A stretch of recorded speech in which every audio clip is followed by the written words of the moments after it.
Yo, welcome back to Queers and Qualms. This is Yasmin. And this is Sijara, and we're the Eubanks sisters. And welcome all of those who weren't here for episode 1. We love new listeners, and thanks for tuning in. Today's episode, we've got a lot of fun topics we're going to be talking about. So I'm really excited. We're going to be talking about some, continuing our conversation a little bit from last episode about some labels, but specifically talking about lesbians and getting more into our kind of side of the road. So, yeah.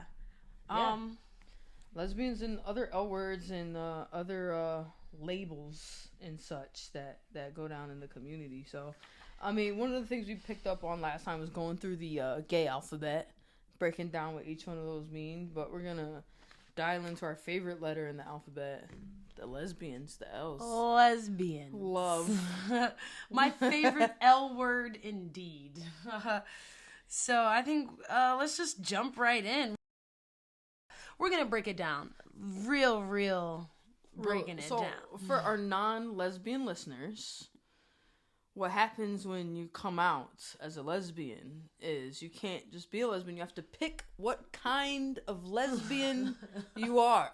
And you have to pick a kind of lesbian. There's a lot of kinds of lesbians which is pretty funny because I had no idea as a little baby gay that this was a thing that I would be having to do as I was coming into the community. I didn't either. But when I came out, I went to Morgan State University, and when I first came out, a fellow lesbian informed me, "Girl, you need to pick a side."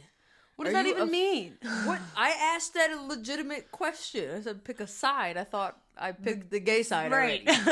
She said, no, you have to pick if you are a stud or a femme. Right. And those are the two basic options. And nowadays, we've got a variety of options. And we're going to talk about those right now. So you mentioned a couple just there, stud and femme. So what let's talk about really what that looks like, because really it's really all about how you present yourself. All these labels are still just women who love women. It's just the way that they show it and the way that they present themselves. So I think that at the top of our list right now we've got what's called a femme. What's a femme, Sijara? All right, femmes are your typical, just like they sound, feminine presenting lesbian. They got their clickety-clack high heels on, the nails, makeup, feminine presenting. They check all of the traditional female boxes. They carry purses, most likely. Mm-hmm. They may wear lipstick or lip gloss of some kind. They love a lip gloss. They're really big into leggings. They love leggings. They always smell nice. Oh, yes. That's a key. Mm-hmm. Always got gorgeous. Their hair done. You know, they're like another name for femmes. Like a lipstick lesbian is someone who really cares about their, like, you know, being girly, being feminine, you know. And we're gonna kind of talk about a little bit later about some common misconceptions about what these like types of lesbians kind of get based off you just looking at them. Yeah. That's the other thing in the lesbian community. You will be judged exactly how you look. Which we will be unpacking here. No in betweens. No. We've also got studs. Mm-hmm. Is that for friends? We got studs. Studs are your traditional masc presenting lesbian. Yep. They tend to dress like men usually, not drag or cross-dressing, not to be confused. No, yeah. But masc presenting. Sometimes they'll have the Caesar or dreads. You know, tattoos. I feel like tattoos are a common thing that you see studs having. Stereotypically light skin. Okay. They've got, like, sometimes you might see some studs with the short hair, kind of more boy shape up. You know, they might shop in the men's section, the studs. Must wear boxers. Okay. That's the thing. Okay. We're talking stereotypical norms. Okay. Stereotypical norms. These aren't hard lines. Wear boxers. Yeah. But no, I would think. I only wear boxers. But a lot of studs that I know Okay, boxers. so femmes wear like thongs. Thongs, panties. Savage Fenty. Okay, yeah. Victoria's Secret. Yeah. You definitely won't see a stud in no lingerie. Yeah. Like, they're definitely the more kind of... Now, don't get this confused. They're not transgendered or any sort of male identifying. It's just a lesbian who prefers and is more comfortable wearing... more masculine presenting clothing, which is a whole nother thing. Like, why we gender clothes, I don't know, but good point. And gender colors and all that, whatever. And sometimes these energies are also a presentation. A feminine energy for the femme, a masculine energy for the stud. They might be a little bit more like, you know, a little bit more, I want to say, powerful in their just like demeanor sometimes, which, I mean, femmes can definitely be powerful, but it's in a different kind of way. You know what I mean? For sure. A stud is not using pussy power. No, not normally. A stud is using more physical kind of power in that situation. Okay, and then here's where it gets a little complicated, right? Because we have femme and we have stud, and now we have what's called STEM. Which is very interesting. So back in my day, they were called soft studs or hard femmes, but nowadays, so we just now they're stems. Enough vernacular, you know. There was too many words. We just had to combine it into just one to make it just easier on the tongue. So we got STEM and switches, and I think that these kind of are a little bit in the same sort of category. So a STEM is basically a stud and a femme.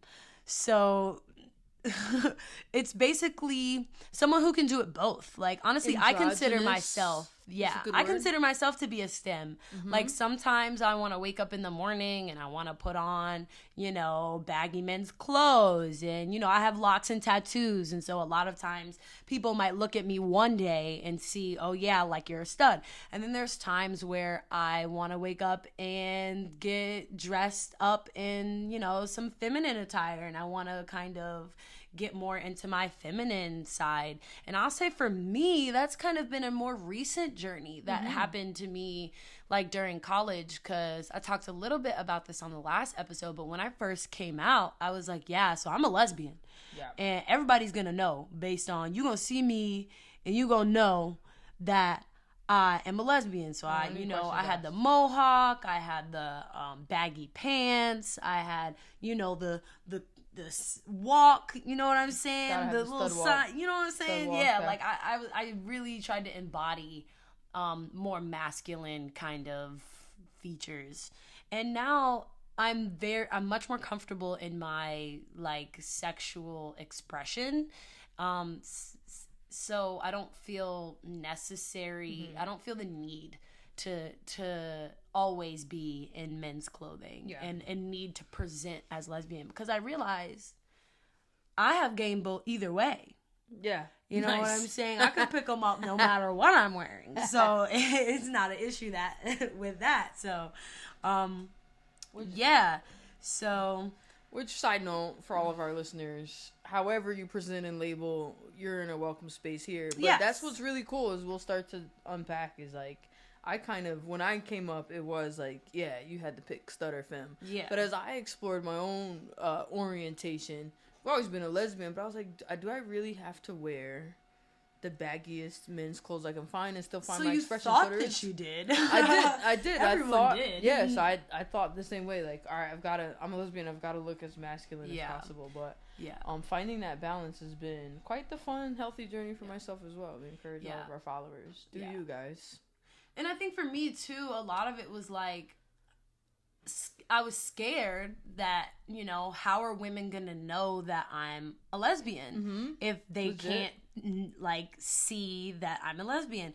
And that's another thing, like, you know, that femmes likely go through a whole lot is you know, being approached by men and people not believing that they're gay just because they're more feminine. Yeah. And we're gonna talk a little bit more about that a little later down the line. But so we have STEM. That's kind of a mixture between stud and femme. Yeah. You get a little bit of both sides. They're kind of like my favorite.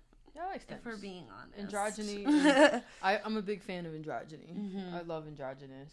And stems are, to me, stems and switches, as of today's society, as of today's recording, I think are some of the braver types of lesbian. If we're going to say that, because you're kind of breaking the already heteronormative slots that we're already put into. Like, we're already put into a slot because we're lesbian. And then when you're like, okay, you're either femme or a stud. But now I like how there's a lot of STEM and androgyny and representation like that now. That actually reminded me, there's this whole like thing on social media now is kind of, I'm not sure if we're going to talk about this later, but I just thought about it. How like the older generation of lesbians are kind of like frowning upon the newer generation of lesbians because they are more willing to be in touch with their like feminine sides. And like, you know, there's this whole thing on TikTok, like older lesbians, I can't believe y'all are shaking your asses and twerking, and you know, there's a lot of just studs who are like, I am still a woman, and I can still do things that women do, like, and I'm not a man, I do not have to present and act like one. It's the stud revolution. I love it. I'm glad I'm part of this wave. I think the same thing all the time. I love it. I don't have to be like, I learned how to twerk this year. Well, I can't, let me rephrase. I'm learning how to twerk. I don't know if I'm any good, but I was like, wait a minute, femmes love this, and why should I be uncomfortable? It's fun. Yeah. I love Cardi. I love Megan. Sidebar, if you are a woman who's dating another woman and they are uncomfortable with you expressing your feminine side, that person likely has their own personal things that they should work through. Because dating in general, it's a red flag. Your partner should be accepting of how you express yourselves, and no matter the way and the type and how you do it, the way you dress, like, you know, it shouldn't matter. So dump that chick if she is. Anyway. If you're gonna pick a label, do it because you chose to pick the label. Don't let anybody else shovel you into a box. No, it is completely unnecessary. So here's one that's on our list that I actually I have no idea what this is. Okay. A tomboy, which I also see sometimes spelled as BOI. Is this a stud? Is this a soft stem? This is a term that is new to me. That is a good question. And I'm not even sure that this type of, because this term should be on this list of lesbians. Because I hear a lot of straight girls refer to themselves as tomboys if they're athletic. If straight athletic girls will sometimes say they're tomboys because, like, you know, they wear athletic clothing and their physique might be a little bit more toned.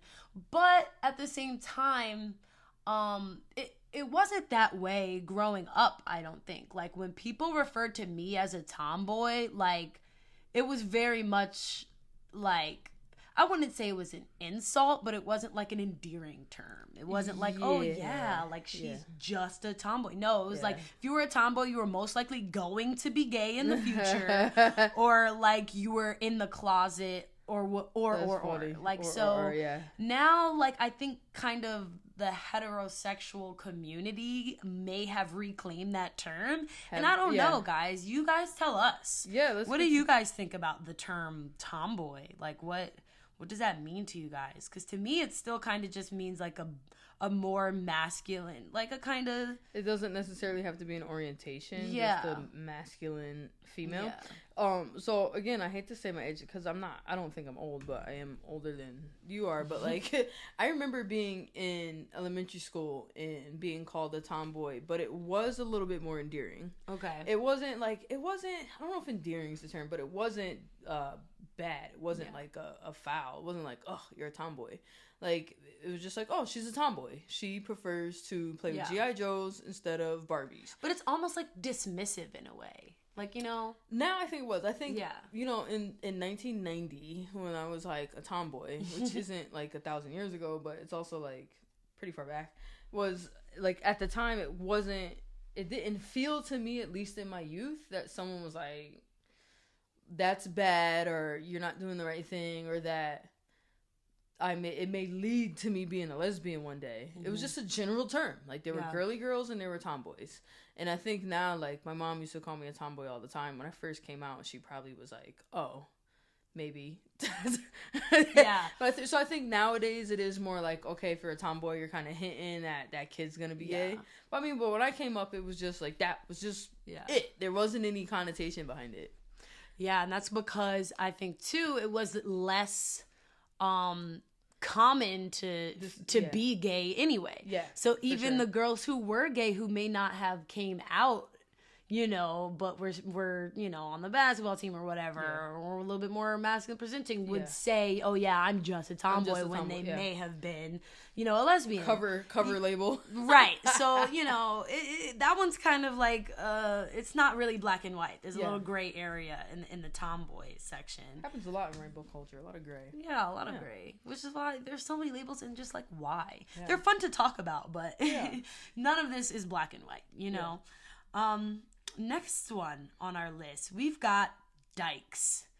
That a dyke. So that term has kind of phased its way out for sure a little bit these days, and now I feel like it's been kind of used as a more like offensive term in some ways. Yeah. And like, I don't think it used to be. Like, growing up, like, when I think of the older black, like, women, like, especially the masculine presenting, which is what a dyke is a very masculine presenting woman. Hard stud. Like, hard stud. Like, you know, a lot of mullets. Studs. Yeah. Like, you know, sometimes, you know, they're the ones who might wear their strap around and just like be very, very like kind of almost over masculine at some points. Yeah. But sometimes they tape their chest down. Do people still do that? They used to tape their chest back in the day. I mean, tape your boobs down, make your chest look flat. Yeah. And so, like, now that we're kind of moving more towards like a little bit more of a trans inclusive society, and I say a little bit because that's literally it, like just a splash. Like, I kind of question like those older lesbians, like back when that was a little popular, when dyke was a popular term and people referred to themselves as dyke, and maybe like tape their chest and like, you know, is that like a sort of transgender expression, or was it for some people? You know what I mean? Great question. I assumed, which is not, you know, it's a dangerous territory to be assuming, but I'm like, okay, like if you're a super hard dyke, I always assumed you're probably flirting with the edges of transgender, mostly because, and this is where we're really gonna get controversial, because for me personally, in my own expression, I love being a woman. For as masculine presenting as I am, I love my woman's body. Like, I love my boobs and I love every part of my body, you know? I got the power too, guys. Power to pee. So when I do encounter or see other lesbians who are a little bit more on the harder masculine side, like dykes or bushes, and they tape their chest or they wear their strap around, it gives me a little bit of too much masculine energy for me. And that it does seem to me like you're flirting on the edges of wanting to be a guy. But again, for all my listeners here, do you. Don't let I mean, I have no problem with you want to be a strong dyker or a transgendered person, or you just want to, you know, be somewhere in between. It really has, like, I support. Yeah, maybe it's something we can dig into. If there's anyone who feels like they represent that label or category, or claim that label or category, let us know if you feel the difference between where that line may be, or if there is a line at all. And now, too, we're leaning a lot more towards, like, non-binary presenting in or identifying people. Right. So, like, that was not a term 10, 15, 20 Definitely years not. ago. That was not something, that was not something that, like, older lesbian, especially mass presenting ones, had the terminology for. So maybe, you know, it doesn't have to be a hard, I'm a man, and, you know, or I'm transgender. It could definitely be like, I float somewhere in between the gender spectrum, but there's no vocabulary for me to express that, which there wasn't until very recently. So, yeah, that's definitely something to consider when talking about like dyke. Yeah, what do you guys think? Is dyke an offensive term? Because I know, like, in a lot of ways I kind of align it with like bitch in the way that it's like, it's kind of, it could be in the way you use it for sure. So like 1,000%. I know a lot of like, you know, a lot of people will try to use dyke as an offensive term if they want to, you know, if they're hurt, they want to say something, oh, you dyke, you bitch, or something like that. Like, they'll definitely, that's definitely something I've heard before. For sure. Which is why I always kind of refrain from using the word. No, I'm quite the opposite. I like to use it to troll. No, it's my favorite. So it's like anytime I'm presented by, like, you know, I'm on social media a lot and everyone knows what it's like out there. Or if I hear, or if I'm being presented by a toxic masculine person, a toxic guy, like, you know, I'm quick to be like, okay, like, you know how we can use bitch? Like, I'm a bitch. Like, you know, you use that term, you claim it instead. Like, I'm that bitch, actually. I'm that bitch. Like, you want to call me a bitch? I'll show you a bitch. Right. And so I tend to use dyke that same way, too. Okay. So when I'm discriminated against, I'm like, why you mad because my dyke ass can do better than you? And so I like to throw... dick bigger than yours? Yeah. So I like to use it when I'm trolling on the internet. I'm like, don't let my dyke energy offend you or intimidate you. Yeah. But that's the only time I really use it. I don't like to use it actually as like, oh, hey, look at that dyke over there. Yeah. Because now I don't know. Yeah. Like, it's how almost people like feel. Like, look, it's almost like the F word. I feel like dyke and fag are along the same lines where, or the N word. No, nigga. Can we say nigga here? Yeah, I mean, we niggas, ain't we? Right? So again, look, I've used fag recently and had other LGBTQ plus members of the community be like, you can't use the word fag. See, like, I don't agree with that. I'm like, what? I feel like I'm kind of a fag. Yeah, no, I kind of use the same like rules of like nigga. In fact, I feel like if you're a black person who grew up culturally black, you know, because there's a difference. There's a lot of, you know, black people who did not grow up culturally black. And so, like, but for me specifically, like, I grew up where nigga was used in every sentence from the point I was, like, 14 years old. And on. And so, like, am I going to remove that from my vocabulary because people feel uncomfortable with me saying it? No. Like, that's, like, I have reclaimed that word. And I feel like fag is kind of a similar way. Like, I would be offended if somebody outside of the LGBTQ community referred to someone as like, oh, a fag, or like, you know, someone said you're a fag who's not like part of the LGBTQ community. But I feel like, you know, if I can refer to myself as a fag, if I would like to, but I do think it's like throwing it around and calling other people like that may not kind of slide in this sort of... It may not. I remember when in the conversation... Yeah, exactly. I remember in the conversation, I'm just like, something fag this or something like that. Yeah. You know, and my cousin was like, oh my God, like, never say that again out loud. And I was like, oh, like, well, I was like, I'm a fag. And then the defense was almost the same thing as gay, which is gay and fag are for gay male people. And therefore, they're the ones that can use it. And then, like, my cousin basically, that's like if a Spanish person uses the word nigga. Like, you're not really black. You're not really... And I'm like... And to me, I didn't think it was a good enough argument. I was like, I can use fag if I want. I feel like I'm a fag. I'm kind of masculine and fruity. Yeah. Like, what? Like, you know? But, and I've never referred to it as anyone else. But again, all those kind of labels do kind of flirt the lines. You never know. So I try to refrain. I don't use the F word anymore. Yeah. In the similar ways that, like, if another black person, like, if an older black person came up to me and was like, I don't like the N word, please don't say that in front of me. I'd probably, I would totally roll my eyes and be like, okay, bro. But I would probably not say nigga in front of that person for the time being of the conversation. Right. That's kind of where fag and dyke have landed for me in my vocabulary. Yeah.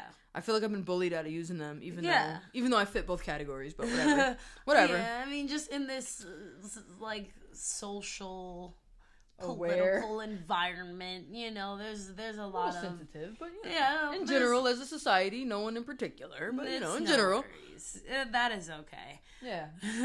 All right, you guys heard it here. I've got the green light again. Got my fag For card. me, at least. Got my fag card back. Yeah. So we've got a couple more types of lesbians. Baby gays and baby dykes. Which is interesting enough because baby dyke is not at all an offensive term. It is not. So baby gays and baby dykes are people who have just come along in their journey. They have just realized that they might be part of the LGBTQ community, and they're just getting their feet wet in lesbian culture and activities, and are oftentimes very, very pleasantly surprised, I would say. Very pleasantly. I was called a baby dyke when I first came out, and I was kind of offended, actually. But now that I'm a seasoned stud, I toss it around. I toss it. I call people baby dykes all the time. Look at the little baby gay. Aww. Look at them. But yeah, welcome to the club. Welcome, all the babies. Yeah, and there's a lot ahead for all your babies. Yeah, get ready. And it's so funny when women transition from like heterosexuality over to the dark side. The dark side. Because they're always so pleasantly surprised about how much better women are. That's the best way I can put it, really. How much better women are than men. And like, we again, look, no hate in our male following. But, I'm just saying, for all of our male followers, please DM us. We'll help you out. Your girlfriend will appreciate it. Exactly. It's just, it's the small things, really, I'm just saying, of all the people I've met who are women who have slept with women, I get 100% satisfaction. Guarantee feedback. Yeah. I've never met a woman who slept with another woman and been like, that was trash.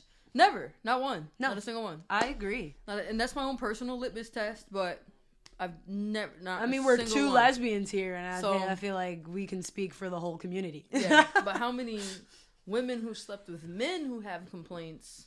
Another 100%. I've heard 100%. These are complaints. Real statistics. Real stats. 100% of the straight women I've talked to have said that their heterosex has been sub-satisfactory. So, just saying. Look. So for all of our non-lesbian listeners, we'll help you out.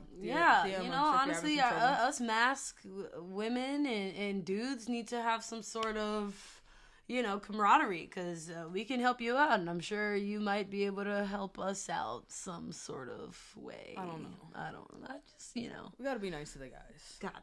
They might can give us a few tips. I'm not sure what, but we'll listen. Yeah. We'll see if you guys have any tips. Well, that's a pretty good place to leave that there. Why don't we just talk about some of the common misconceptions about these like groups and types of lesbians? I know we may have talked a little bit about it, but I want to really get into some of the misconceptions or stereotypes and just talk about why they might be true or not true. You know what I mean? So let's start with our lipstick lesbos, our femmes. Some common misconceptions about our femme women. One of the biggest misconceptions are, one, their lipsticks are pillows, meaning that they only receive in the bedroom, which is a very common misconception. Very common. Definitely not true. Honestly,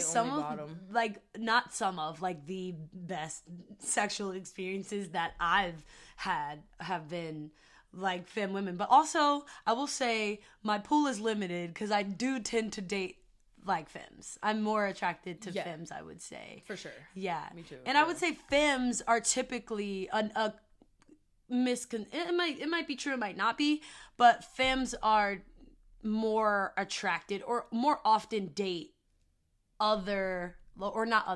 studs. Yeah. Like more masculine presenting. But I have seen a lot of femme couples recently and that is a thing. So it could be a misconception that not all femme women like studs or masc women. So that's another one. another good one I get from femmes that we've talked to and just in life and in research for the podcast is a lot of complaints, a lot of qualms that these femmes have are because they present so feminine, most people can't tell they're lesbians, including other lesbians. Yes. So I get that complaint from femmes all the time is like, they have to like shoot rainbows out of their butt for another lesbian to be able to tell, or that worse, that guys hit on them and they're like, no, I'm gay, and the guy doesn't believe them. Yeah. So that's a qualm that we get from a lot of femmes. Yeah. And it's like a lot of the times femmes have to shoot their shot because they don't get a lot of like attention from, you know, other lesbians because it's just, you know, you can't look and tell that they're lesbian. So a lot of my strong femmes out there know how to shoot a shot and are often successful. So power to them. But yeah, a lot of misconceptions about people not believing that they're gay when they say that they are. They're like, well, how can you be gay? Like, you know, you don't wear fucking like Timbs or whatever, and you know, you're girly, you're feminine. And they get a lot of harassment from men because, you know, but there is another thing, however, that straight women do tell guys that they're gay when they don't want to be talked to. So that could also present a little bit of problems for our femme presenting, you know, lesbians. You guys got some straight girls out there messing it up. Yeah, you know. Although honestly, I mean, a guy hasn't hit on me in some time. I've been hit on quite a bit, obviously, but because guys hit on anything and everybody, that walks. Right? So, but I've been hit on in some time. But what I've noticed too is with other femmes that I know and talk to, or even other straight women that I know who have been like, "Oh no, thanks, I'm gay." It almost doesn't even deter the guy anymore. No, yeah, that's what I'm saying. But that's why it presents problems for femmes because. If they are gay, guys are gonna be like, no, you're not. You just don't want to talk to me, and they get all butthurt. But yeah. So the constant having to prove your sexuality as a femme can definitely be something that's not fun to do. Yes, our femme listeners, tell us how that experience is for you. How do you guys deal with that misconception? Are there different things that you try to do to sort of let the other lesbians know you're lesbian? I heard now on TikTok the femmes are putting the slits in their eyebrow now. No way. Yeah, you haven't heard of this? Yes, no. I've seen it all over TikTok. The femmes, you know how the studs had their slits. Studs been doing their slits, and so now the femmes are putting little slits in their eyebrows as like a little calling card, a little wink, wink. I'm dead. I don't know how I feel about this. I kind of thought. I mean, I TikTok said so. I've seen it. TikTok is the Bible. Are there any other femmes? My girl I'm dating now, she just puts rainbows all over everything. Yeah. She's got a rainbow keychain, rainbow watch. She's like, I'm not putting slits in my eyebrows. No. But I'm just gonna put rainbow on any accessory I can find. You're gonna know. That's a good way. Yeah. It's a good calling card. You're gonna know. Yeah. Another common misconception that honestly might be true about femmes. Femmes, and sorry to all my femme listeners, femmes, they might be heartbreakers. Definitely, 100%. They might be. Any stud who's ever gotten their heart ripped out of their chest is likely been by a femme. Likely. Although, in all fairness, to play a little devil's advocate, all fairness, most studs are dating femmes anyway. So whoever's breaking That's true. That's true. But I've heard femmes are pretty ruthless. Yeah. And honestly, I hear like they bounce back super, like, even if like, oh, you break up with your stud or whatever, like next thing you know, this is just a stereotype I hear. Next week they're dating someone else. For sure. Or they're doing something else. No, I think femmes move on, and I could be personally hurt by this. I think femmes move on so quick. Dang. I'm like still crying and you're like on a date. What is this? Yeah. Femmes, that is a misconception, which I agree is kind of true. Yeah, femmes, and that they're like less emotional than studs. I think that's kind of like, they're kind of like the more calm, collected front. And studs, which this might be news to some people, but studs are supposedly the more emotional and kind of... Facts. Yeah. But anyway, we'll talk about that. Which is a common misconception of studs, which is that studs are like super masculine and super tough and super hard and ice cold. And really, most of us studs are babies, sleeping fetal style. Little spoon as fuck. Little spoon for sure. Definitely crying because I'm PMSing type stuff. Studs, I think, the misconception for studs is that we represent so much masculine energy that there isn't any feminine that energy. We're as masculine as men, and that is untrue. And the truth is coming to the light now. Yeah, we're actually quite softies. Definitely. Yeah, I would say I'm a little teddy bear. I like to be loved on, so it's like, common misconception is studs are not men. And another thing that people often say is studs are the man of the relationship. The thing about being a lesbian, I'm about to let y'all in on a secret, is that there are no men. No men. There are no men anywhere in the relationship. And so, I mean, I've gotten it a couple times just being the more masculine presenting of like a person who I'm dating is like, oh yeah, so you're the man of the relationship. Yeah. And I'm like, no, I am a woman and I am also dating a woman. So these whole gender roles and gender norms of lesbian relationships are not really, at least for me, I would say, are not apparent in the types of relationships that I would like to have and hold with a partner, another woman. Like, I'm definitely, look, if there's a bug, we both running. We both all right? Like, both sway. If there's something that needs to be reached, okay, I'm tall, so I generally could do that. But, them jars, it's going to be a hard one on me. Tough. Yeah, me personally, I like for there to be a little bit of balance in my relationship. I like carrying more masculine energy, but I don't deny my feminine energy at all. And, super common misconception. Like, I joke all the time, like, and you hear studs talking about it all the time, like, girl, I'm not, like, carrying 60 bags. No. Like, some femmes be asking studs to, like, I need you to repair the TV. I need you to, like, retile the roof. I need you to, like... Too much. Lift this box. No. I had a girl one time ask me to lift a washer. Washing machine with clothes. Do you see what I look like? I'm 5'4", shorty. The machine is my size. I weigh 140 pounds. I need you to relax. I don't know some men that can do this. You need like two guys and like a dolly, like common misconception, man. Common misconception. Studs are not superheroes. We cannot lift. No, we're washing machines. We're both hiding from the bug. I cannot redo your roof. I can't retile your bathroom floor. But there are some handy studs. There are some. Shout out to the handy studs. You guys are making us non-handy studs look bad, but we appreciate you nonetheless. Yeah. I like a woman that can do things. Yeah. Any woman that can do things is appreciated in my book. Yeah. But look, stop repairing everybody's fucking toilets. I want my back rubbed in a care basket too. Hello. You know what I mean? Like, we all have periods. Rub my back. So I would like to snuggle. Exactly. And I think last of the ones that I could think of for studs is studs are often thought of to be dominant in the bedroom. Good one. Which, can definitely be a thing.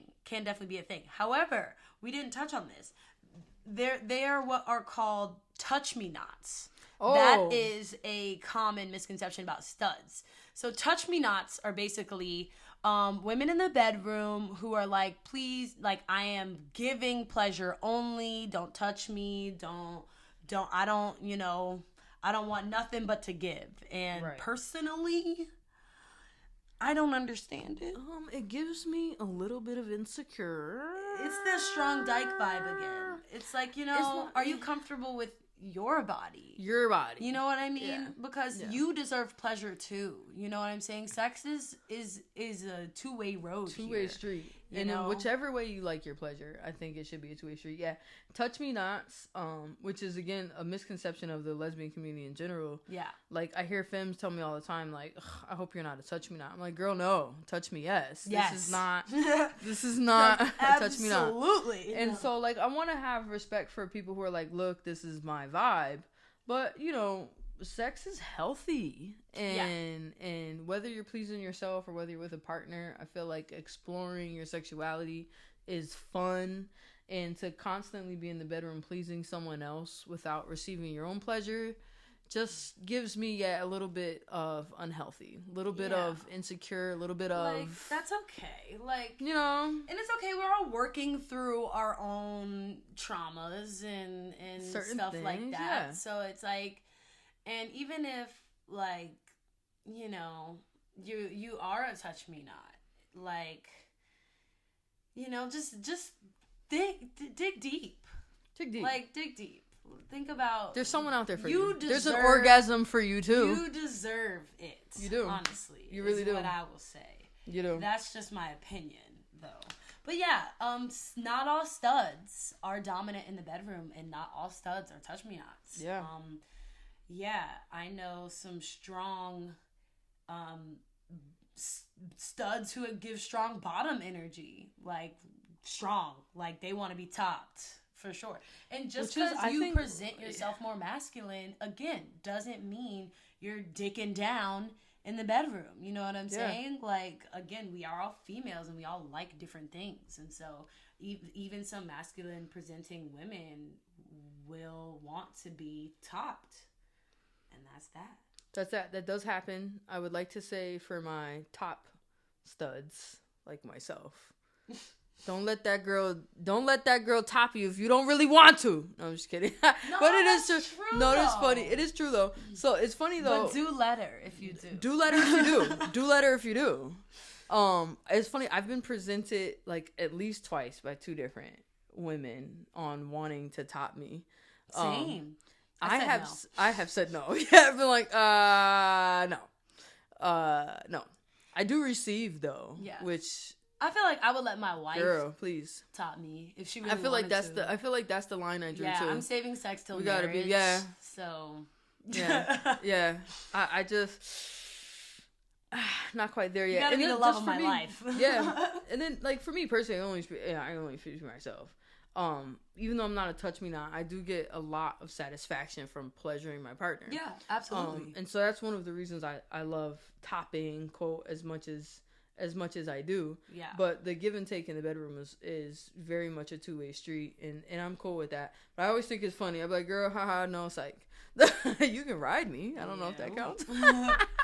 Yeah. It's about as bottom as I'm gonna get. An entire episode about sex. So we'll be talking a lot about those kind of things and intimacy and bedroom and pillow talk and all that stuff. So yeah, safe sex, talking to partners, all that stuff. Absolutely. We'll make that another episode because we can go on and on about that. Exactly.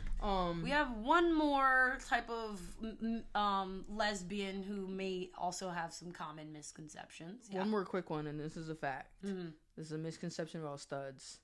The ex-girlfriend is always nearby. That is absolutely true. 8 out of 10 studs. That is not at all a lie. They're single for 5 seconds. If they are single, their ex-girlfriend is very nearby. Very nearby. And they might also be in love with them. Might also be in love with their ex-girlfriend as well. Yeah. And they talk to their ex for sure. All the time. Yeah. So be warned. Except for me and my girlfriend who's listening. I do not talk to my exes. Me? Yeah. Anyway, moving on. Switch. No. Actually, no, I'm lying. I do talk to some of them, but not like for real. Not like that. Not like that. No, not like that. Okay, so that was fun. Next one. There's like some switch common misconceptions, but not as many. I feel like because switch is kind of like a newish term. I think just being a switch in and of itself is a misconception. Just the fact that that girls and women, are switches.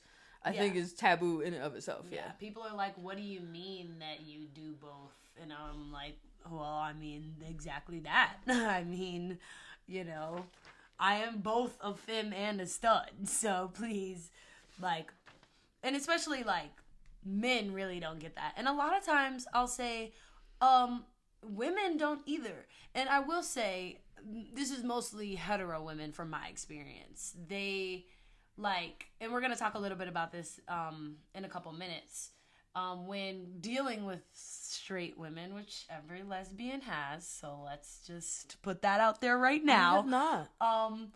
They don't believe, like, when you say, like, oh no, I won't do this. Why? Or because I'm a woman. They're like, what? Like, what do you mean? Like, you know, aren't you supposed to be like there? I've had like pressure from women to do masculine things that I'm like, that's not what I do. Yeah. So I'm like, no, like I don't feel comfortable doing that, and they're like surprised. Yeah. So, yeah, just being a switch is kind of just like queer, weird, and taboo. New. Yeah. Very new. Shout out to all the switches out there. Boom, boom, boom. Keep it going. Yeah.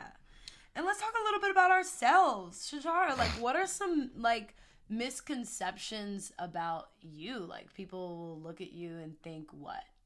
So, the number one misconception is what? I mean, for those who don't know, I'm a UFC fighter. So, I'm masc presenting.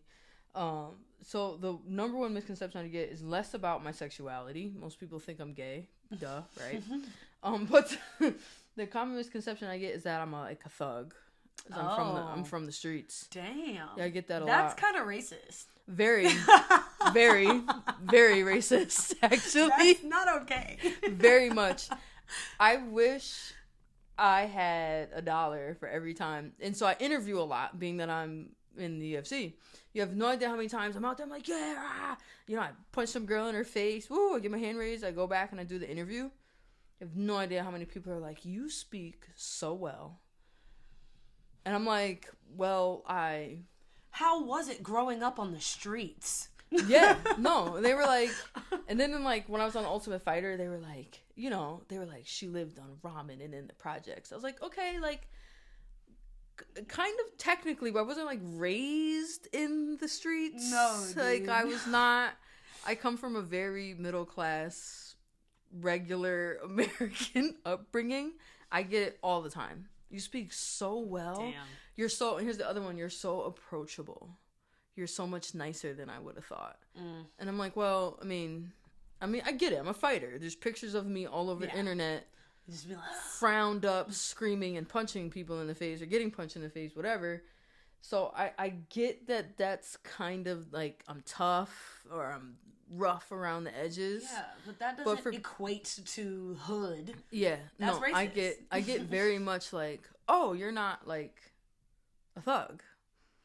And from women I date, like you have no idea how many first dates I've been on, and they've been like, wow, you're actually like, and these are women of color, like, oh, I thought you would be like rougher. And I'm like, okay, hood, ghetto, no, actually. I speak English and very well. So that's a common misconception I get. I don't really get too many other misconceptions about my orientation at all. Yeah. I present as gay. Most people think I'm gay. Yeah. I don't really get any confusion there. But that's it. Most people think I'm either mean as hell or surprised that I speak. Some people are surprised I speak English at all. Because I get that also. I've had English is so good. I've had people say your English is so good, and I've been like, "Excuse me, like where are you from?" I'm like, God. Massachusetts.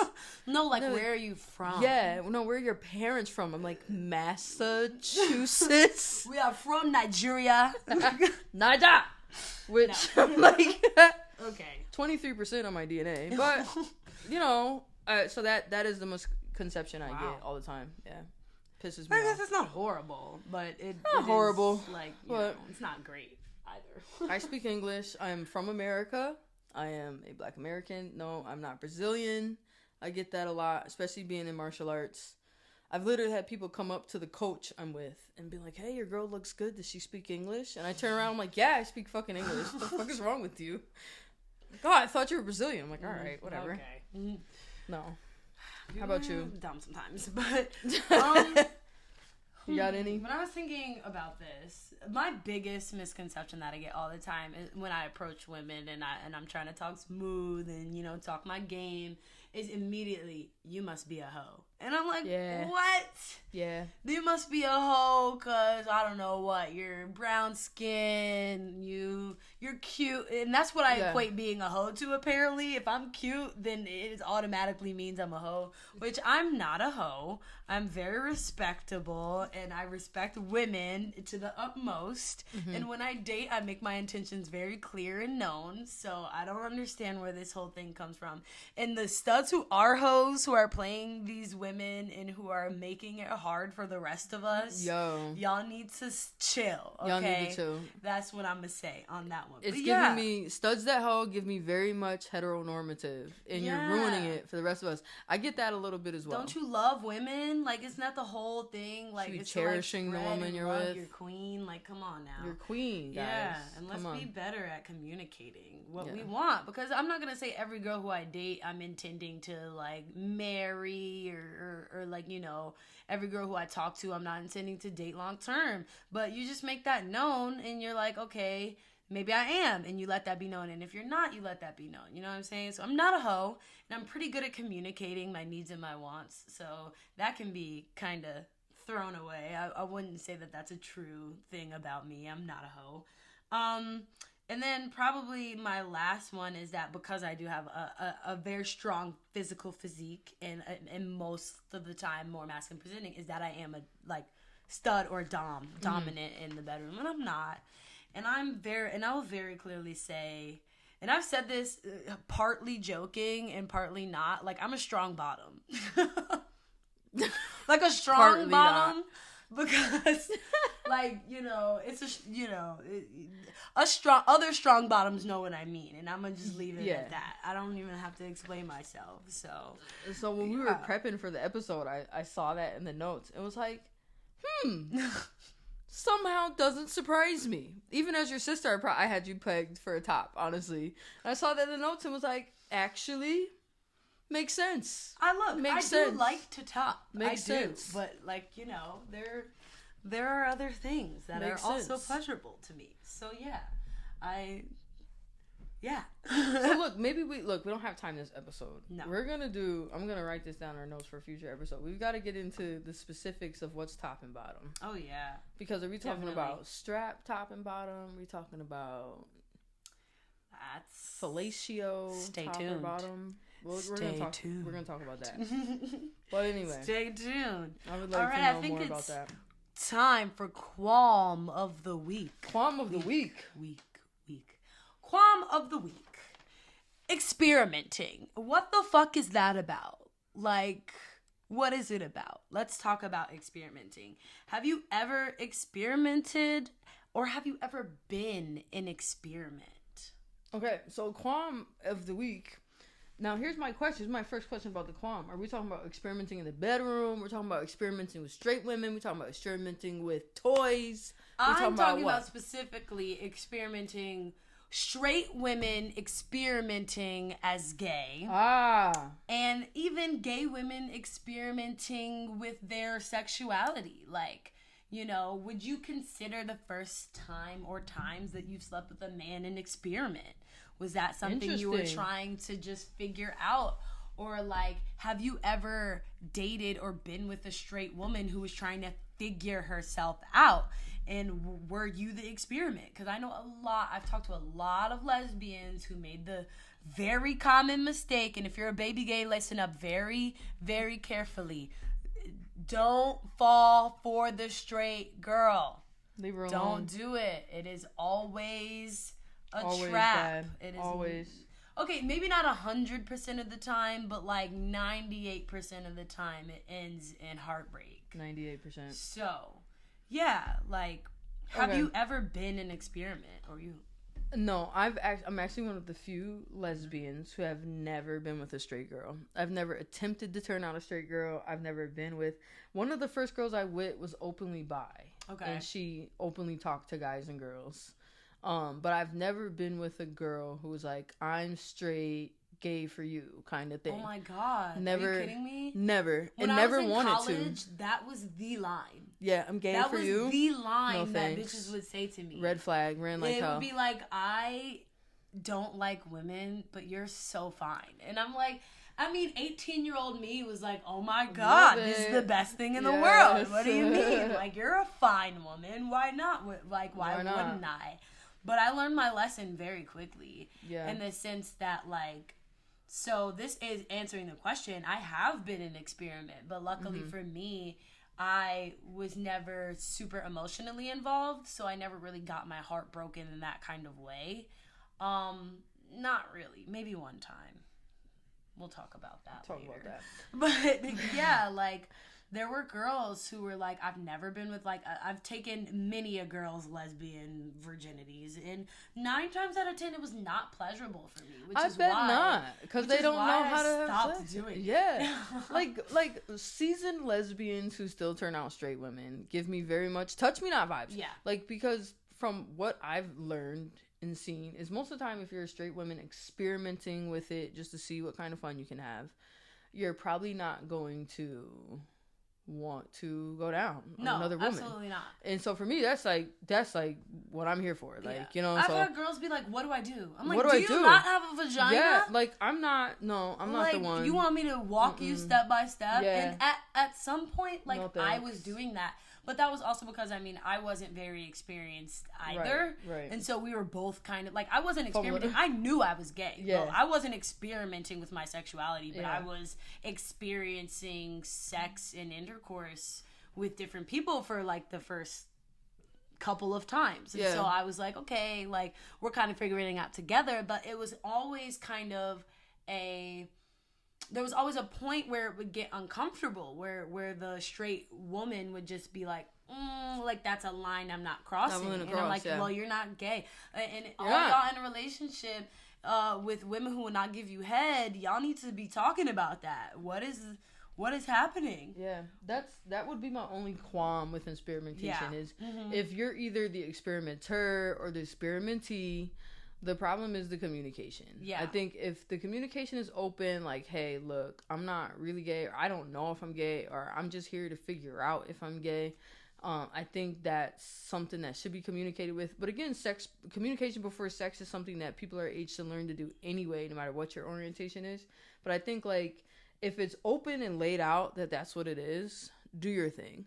My qualm about experimentation is if you're using a person to your own devices, like whether you're the gay person or the straight person or in between person or whatever, if you're one person using another person without really communicating what your intentions are, I got beef with that. Yeah, that's bad. I think that's not cool. That's very bad vibes.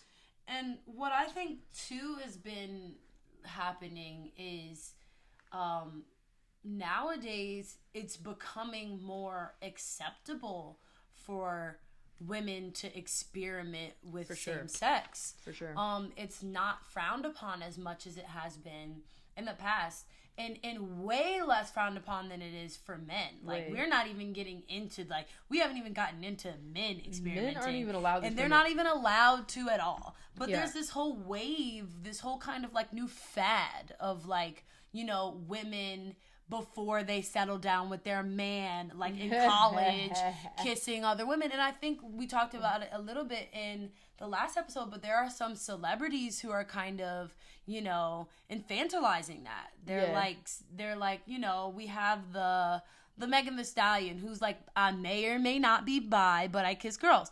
And that's not a bad thing, but, like, you know, it's kind of just opening the door for, you know, women to experiment, which experimenting is never a bad thing. You always want to figure out yourself before you can give yourself to anyone in a relationship.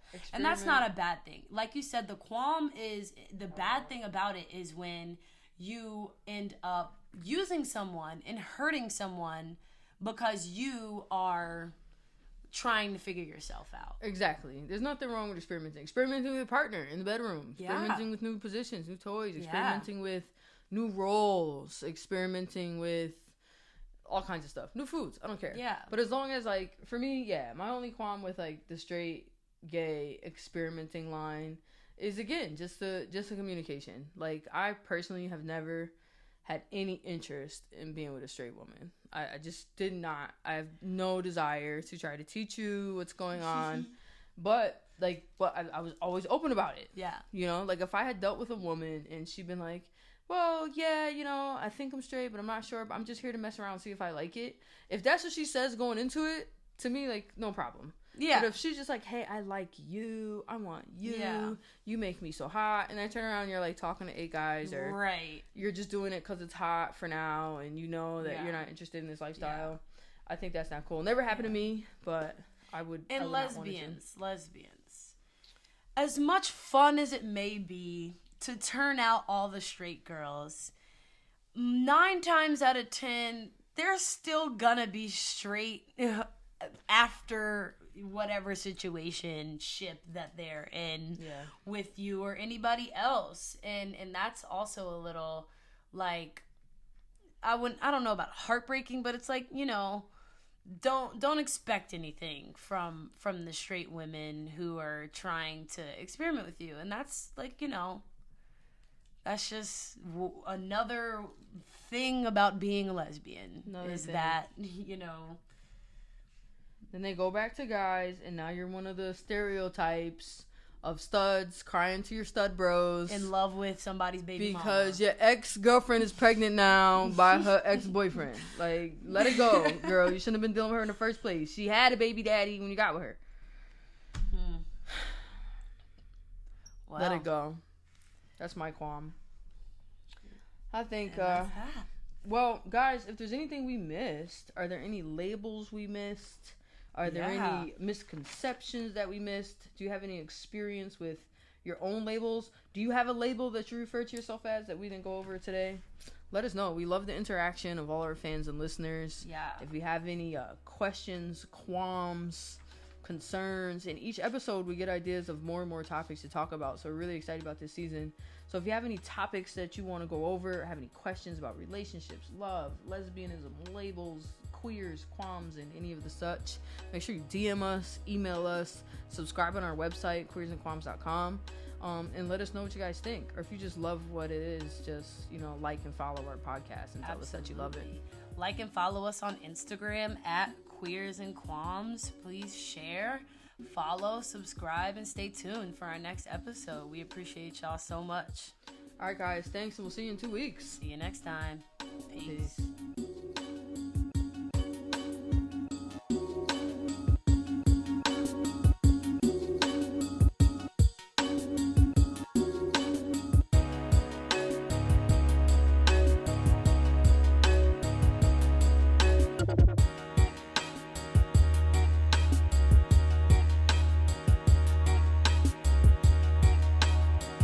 Thanks for tuning in to our most recent episode of Queers and Qualms. Queers and Qualms is brought to you by our sponsors, Hot Heat Sneakers, located in Largo, Maryland. Got all the Jordans, the Yeezys, all the good shoe sales at great prices. If you want to follow them on Instagram, their Instagram is at Hot Heat Sneakers. Like, follow, share, subscribe. Awesome. We are also sponsored by Dirty Jers Smoke Shop, locations throughout northern New Jersey. Dirty Jers has everything you need for paraphernalia, tobacco, CBD, medical and non-medical marijuana, and all the things that you need for your smoke needs. Make sure you check out Dirty Jers on Instagram and dirtyjers.com. And finally, our music for this podcast is brought to you by a local band called Chibuguzo. Chibuguzo does alternative and hip-hop music and is a local band with a couple cool guys that we know. And if you're interested in checking out some more of their music, follow them on Instagram at Chibuguzo301. That's at CHIBUGUZO 301. Check them out on Instagram. Like, follow, subscribe, and we'll see you later. Thanks for listening.